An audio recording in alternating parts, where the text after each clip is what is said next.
Good evening, ladies and gentlemen of the Freeholder Board. Bruce Paterson, Garwood. Just moving along on page 2, number 63 near the top.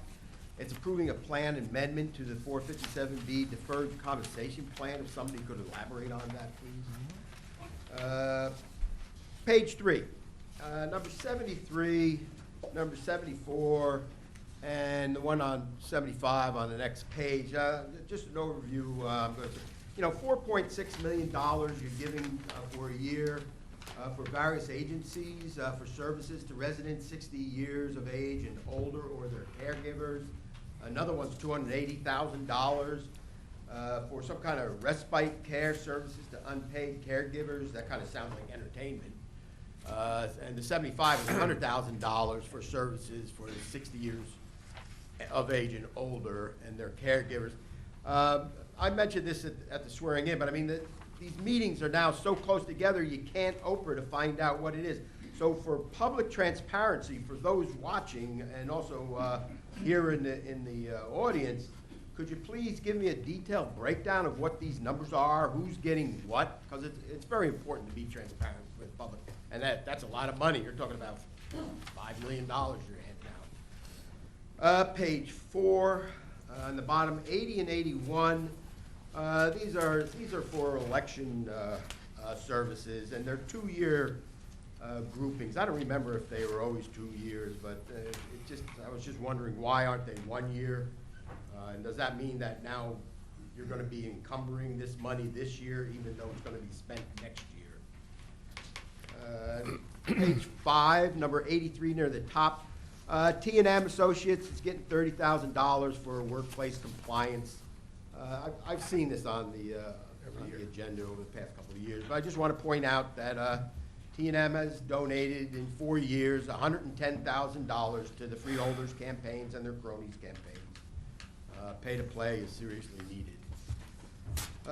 Number 89 on the bottom, it looks like $160,000. I thought I saw $200,000 on the rough agenda, but anyway, $160,000 to WSP for Union County Truck Mobility Study. And yes, I was here when you explained, Deputy Assistant Wagner explained what that's about. I mean, it's a grant monies, obviously. I mean, it's not coming directly out of our pocket, but it just seems like it's frivolous.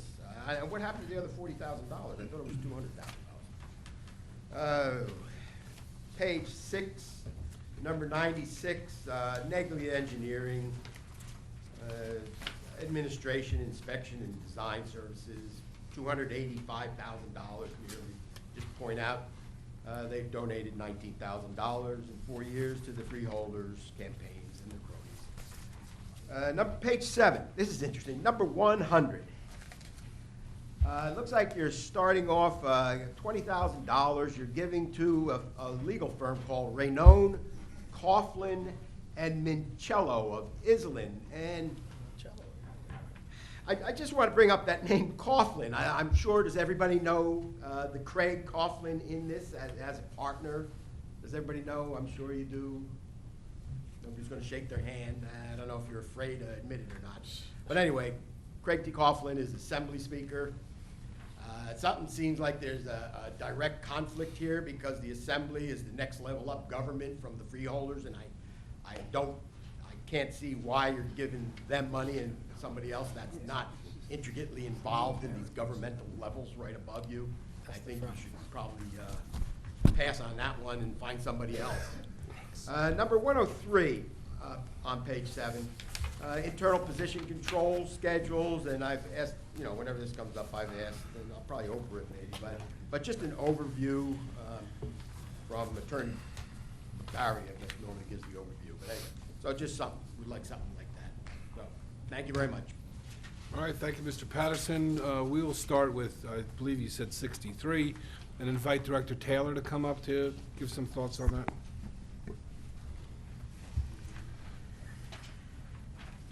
Through you, Chairman. The 457B plan is a non-qualified tax advantage deferred compensation plan, and the plan amendment essentially allows plan participants to access funds, vested funds, consistent with IRS safe harbor rules. Thank you, Director. Director Anderson, can you speak on these three, please?